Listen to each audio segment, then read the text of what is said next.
150 साल पहले एक पंडित ने ये सवाल कर दिया था। उसने जब पढ़ा, उन्होंने कहा हाँ तुम्हारा दीन, तुम्हारा मजहब, तुम्हारा इस्लाम ये कहता है नबी कब्र में आते। बोले हाँ। बोले मरने वाले बहुत सारे नबी अकेले, हमारी समझ में नहीं आ रहा सबकी कब्रों में कैसे चले जाए, बताओ। उससे किसी ने जवाब ही नहीं दिया। अब वो पंडित लखनऊ का रहने वाला था, लखनऊ से दिल्ली चला, बड़े बड़े मुफ्तियाने किराम है, वहां पूछूंगा जाके मरकज है। जैसे ही दिल्ली में दाखिल हो रहा था, एक फकीर मिल गया जिसकी दाढ़ी धूल में सनी हुई थी, थूक निकल लिया था। उसकी नजर पड़ी, पहचान गया। बोले ओ जन्नती बाबा कहाँ जा रहे हो? पंडित से बोला, वो तिलक लगा हुआ, उससे बोला ओ जन्नती बाबा कहाँ जा रहे हो? जिस सवाल के लिए तुम दिल्ली आए हो ना, उसका जवाब तुम्हें लखनऊ में मिलेगा। क्या उसका जवाब तुम्हें लखनऊ में मिलेगा? अब तो बड़ा चक्कर में पड़ गया। उसने कहा यार तुम्हें कैसे पता मैं क्या पूछने आया हूं? बोले तुम यही पूछने आए हो मरने वाले बहुत सारे आप अकेले सबकी कब्रों में कैसे जाते हैं? बोले अरे यार बात तो सही है। बोले जवाब कहां मिलेगा? बोले लखनऊ चले जाओ, चारबाग चले जाओ, वहां पर एक इमली का पेड़ खड़ा है, उस इमली के पेड़ के नीचे कल्ला वाला बैठा हुआ कुरान पढ़ रहा है, वही तुम्हें जवाब दे देगा। सुभान अल्लाह। वो वापस हो गया। जब जाकर के देखा इमली के पेड़ के नीचे हजरत शामीना लखनवी कुरान पढ़ रहे थे। लखनऊ जाओ तो मजार में जरूर हाजिरी देना। बोलो जाओगे नहीं? बोलो ना।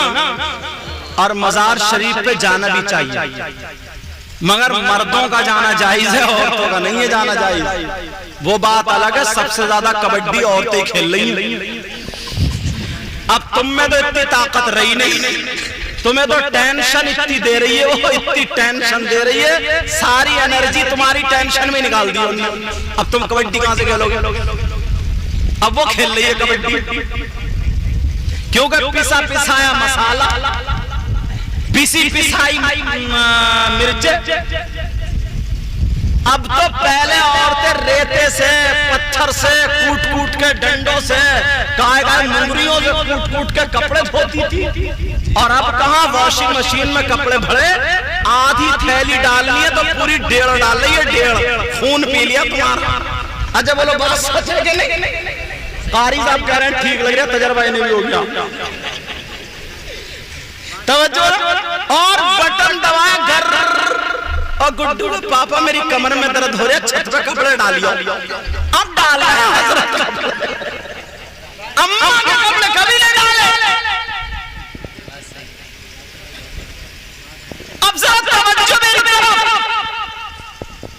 मजार पर औरतों का जाना जायज नहीं, मर्दों का जाना जायज है। तुम खूब जाओ, दुआ मांगो, औरतें घरी में से अल्लाह के वली को याद करें, इंशाअल्लाह मदद आ जाएगी। हजरत शामीना लखनवी पेड़ के नीचे, इमली के पेड़ के नीचे कुरान पढ़ रहे थे। वो बाबा आ गए। हजरत शामीना लखनवी ने जब देखा, बोले जन्नती इंसान आ गया। अरे यार ना मोबाइल है ना फोन है, इनके नेटवर्क इतने कैसे मिल रहे हैं? और आज तुम्हारे यहाँ भी सही बता रहे हो, जो 10 रुपए कमाने के लायक नहीं ना लड़का, उसके हाथ में तुम 10,000 का मोबाइल दे। और जितने निठल्ले हैं, निकम्मे हैं, बुरा मत मानियो, मार भी बुरा मान भी लोगे तो मेरा क्या कर लोगे? मैं तो हक बात बोल के जाऊंगा। अब जितने निठल्ले हैं, निकम्मे हैं, जो काम नहीं करते, वो इस सुबह को घूरे पे पड़े और बस मोबाइल पर लगा पड़ा, रात के 1-1 बजे तक मोबाइल पर पड़ा। तुम्हें भी कोई और काम ही नहीं मिला। तवज्जो ना मेरी तरफ। हजरत शामीना लखनवी बोले ओ जन्नती इंसान आ गया।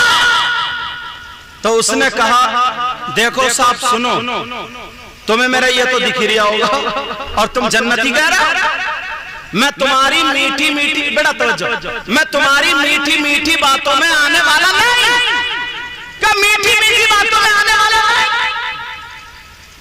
हजरत शामीना लखनवी बोले बोल बता दो क्यों आया है? बोले यार ये तो उससे भी आगे लग रहा। बोले बता दो। बोले तू इसलिए आया मरने वाले सैकड़ों हजारों और हमारे यहाँ अकेले सबकी कब्रों में कैसे चले जाते बोल। कहा इसीलिए आया हजरत शामीना लखनवी बोले बोल दिखा दूं या फिर बता दूं। सवाल बोलो बोल दिखा दो या बता दो। कहा यार ये तो मसला और उलझ गया। पंडित जी बोले दिखाई दो। पंडित जी बोले दिखा दो। तुम भी सोच रहे हो यार एक आध मियां हमें भी ऐसे मिल जाए ना तो सही घर रख के 2-4 साल में 2 मंजिल मकान बनवा के छोड़ूंगा। हजरत शामीना लखनवी बोले दिखा दो बता दो दिखा दो। हजरत शामीना बोले सुनो मैं कुरान पढ़ूं मुझे देख के आंखें बंद कर लियो थोड़ी देर के बाद खोल लियो पता चल जाएगा। हजरत शामीना लखनवी बिस्मिल्लाह कुरान खोलो किया और जैसे इन्होंने आंखें बंद करके जब खोला देखा तो हजरत शामीना पेड़ के नीचे जो बैठे थे इमली के हर पत्ते पर बैठ के अल्लाह वाला कुरान की तिलावत कर रहा है। हजरत शामीना जो पेड़ के नीचे बैठे थे अब वो पेड़ के इमली के हर पत्ते पर बैठ के कुरान की तिलावत कर रहा है। कदमों पे आया कलमा पढ़ लिया और पढ़ने के बाद कहने लगा समझ में आ गया जब जाली का ये आलम है तो नबी का आलम क्या होगा। जब गुलाम का ये आलम है तो नबियों के इमाम। नारे तकबीर नारे रिसालत मसलके आला हजरत फैज़ाने आला हजरत यादे हुसैन हजरत अल्लामा मौलाना मुफ्ती सैयद मुजीबुर रहमान साहिब बिला।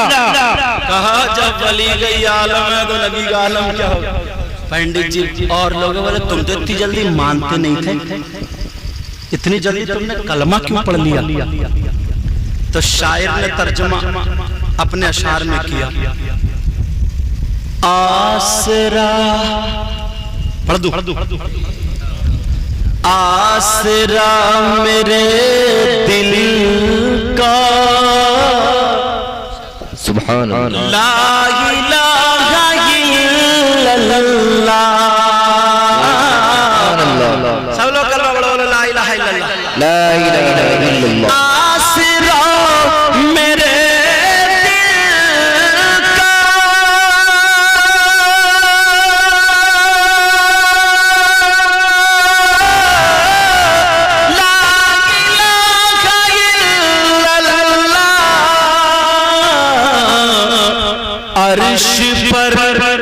अर्श पर लिखा देखा ला इलाहा इल्लल्लाह। अर्श सब लोग पढ़ो अर्श पर लिखा देखा ला इलाहा इल्लल्लाह। आसरा मेरे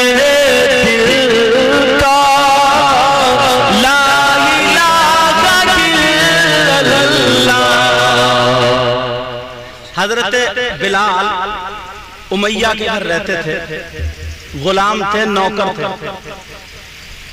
उमैया सीने पे पत्थर रख के और खंच मारे था और कह रहा था नबी का कलमा छोड़ नबी का कलमा छोड़। तो हजरत बिलाल ने क्या कहा सुना दूं। चाहे दम निकल जाए सुभान अल्लाह बिलाल ये ही कहते थे। चाहे दम निकल जाए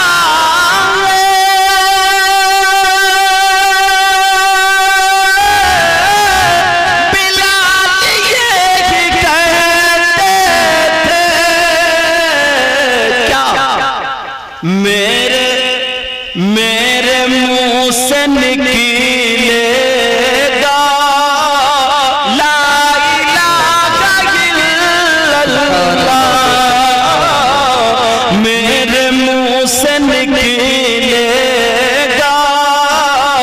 ला इलाहा इल्लल्लाह।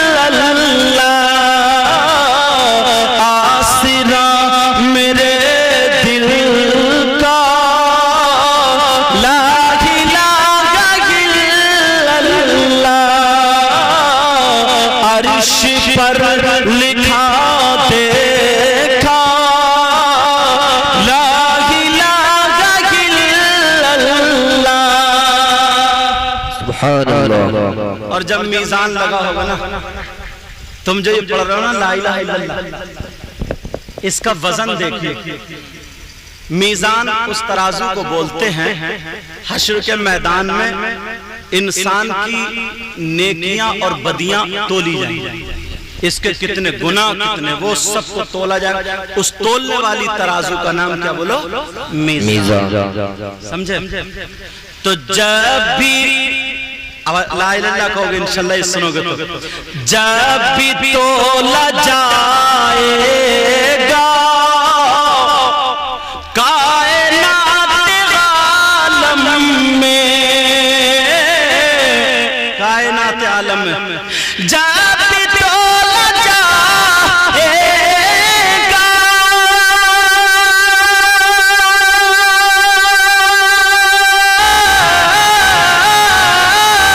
कायनात आलम में,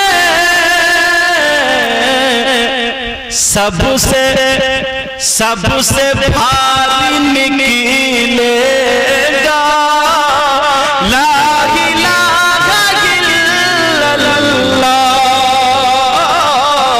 सबसे भारी निकलेगा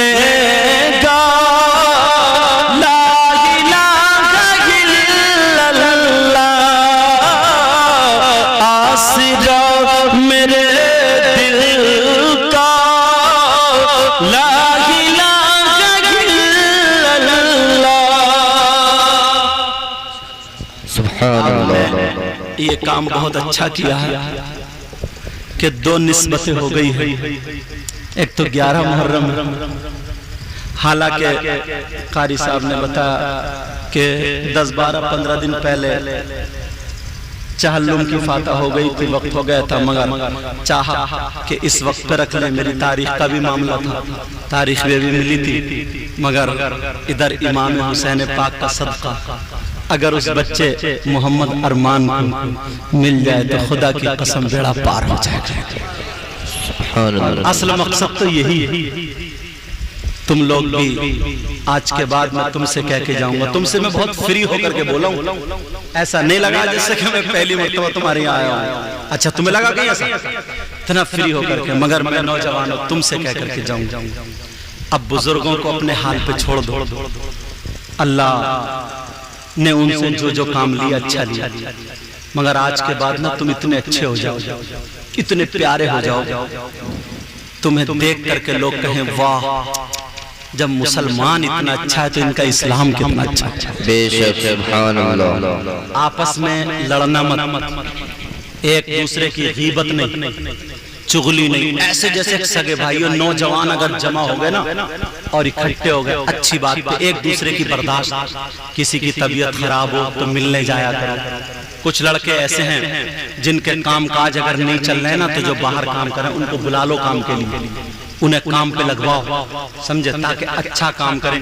और फिर इकट्ठे होकर के आया करो तो जलसा किया करो, मस्जिद में अपने पत्थर लगवाओ, टेल्स लगवाओ, एसी लगवाओ, समझ में आ रही है, ताकि तुम्हारे इमाम का हुजरा अच्छा होना चाहिए, इमाम का इंतजाम अच्छा होना चाहिए, समझ में आ रही है, ताकि पता चले कि अगर 10-20 नौजवान अगर बाहर काम कर रहे हैं और अच्छा काम कर रहे हैं, एक दूसरे अगर किसी भाई की बहन की अगर शादी है तो सब ऐसा लग जाओ कि हमारी बहन की शादी है, सब लोग एक दूसरे की बहन बेटी की इज्जत किया करो।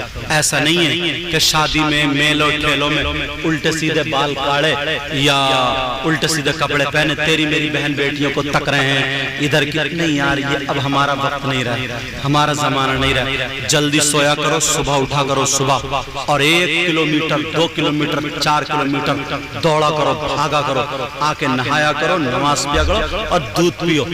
समझे? सारी बीमारियां कुछ भी अगर नहीं है, दूध भी नहीं है ना, तो 2 रोटी 3 रोटी लहसुन की चटनी से खा लो। समझे? लहसुन की चटनी। पुराने लोग जो बुजुर्ग हैं इनसे पूछो, इनका अगर बैल थक जाता था ना, बैल या भैंसा, ऐसे ज्यादातर जोतते थे, एक बैल एक भैंसा। अच्छा, पुराने लोग है नहीं ऐसा? तुमने देख, अगर गाड़ी का पहिया कहीं अटक गया तो ये 2-4 बैठे नहीं रहते थे, लगाते थे मोटर, बैल के मार चपके चल, बैल के बराबर संग बराबर जोर लगा के गाड़ी को निकाल कर रख दिया करते। पूछ लो बुजुर्ग। मगर इनके अंदर इल्म कम था, मगर यार ईमानदारी बहुत थी, सच्चाई बहुत थी। दोस्त की बहन को बहन समझते थे, पड़ोस की बहन को बहन समझते थे। आज गद्दारी हो गई। दोस्ती या तो इसलिए करेगा बहन बेटी के चक्कर में, बीबी के चक्कर में, माल दौलत के चक्कर में। मैं कैसे इस माइक पे जुमले बोले? सही बता रहा हूँ, ये तमाम खराफात अगर तुमने निकाल दी ना अपने जहन से, एकदम सच्ची दोस्ती अगर करने लगे और दीनी काम में तुम खुद टांग मत अड़ाओ। अपने इमाम साहब से कह दो या कारी साहब से कह दो, जो भी पढ़ा लिखा उनसे बोल दो, हजरत पैसा हमारा, दीनी काम में तुम जानो, ये काम तुम्हें गलत होगा, इसका गुनाह तुम पे होगा। समझे? अगर मान लो किसी ने मसला गलत बता दिया, गलत काम हो गया, तो तुम पे गुनाह नहीं होगा। उस अगर तुमने खुद टांग अड़ा दी तो तुम्हें पता नहीं है, उल्टा हो गया तो कहीं गलत हो गया तो इस चीज का भी ख्याल रखना। जितने ये यंग दिखाई दे रहे हैं मुझे यहाँ पर ज्यादा है माशाल्लाह, अल्हम्दुलिल्लाह, मेरी तबीयत बहुत खुश हुई है और मुझे अच्छा लगा। हंस बोल के जिंदगी गुजारो यार, खुशी की जिंदगी। क्या जिंदगी मुंह सड़ा के रहो, एक दूसरे से बोलो मत, खाओ अच्छा, पियो अच्छा, पहनो अच्छा, तुम्हारे चेहरों पे सुर्खाई हो, सुबह सुबह दौड़ो, अच्छे लगो।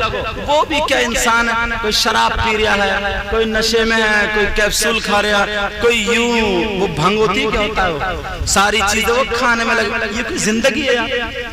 खुद बताओ, इसको जिंदगी बोलेंगे मेरे एतबार से?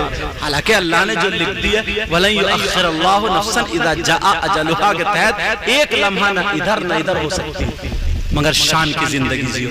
आज के बाद अगर कोई तुम्हारा भाई गमज़दा, उसकी हमदर्दी के लिए चाहो, ऐसा नहीं है उसकी फिर दोस्तों में हंसी मजाक ठट्टे, उसे बेचारे को बजाय हमदर्दी करने और कब्रिस्तान पहुंचाने जा रहे हो। समझे? ऐसा काम मत करना। नमाजें पढ़ा करो, अपनी नमाजें अच्छी कर लियो। अब इतना तो नहीं कि तुम मेरी तरह नमाज पढ़ सकते हो, मगर जितना भी हो सकता। अच्छा,